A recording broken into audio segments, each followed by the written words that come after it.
Karagdagang kaalaman para sa lahat. Ang mga pusa o sa English ay cat ay isang uri ng hayop na domestikado at karaniwang inalagaan.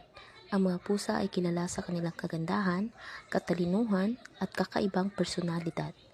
Ang mga pusa ay kabilang sa pamilya ng Felidae at species na Felis catus. Noong unang panahon sa kasaysayan, itinuturing silang banal na hayop.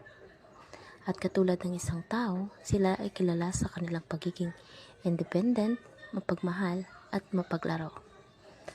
Yan lamang po, sana po may natutunan kayo sa ating munting patrivia.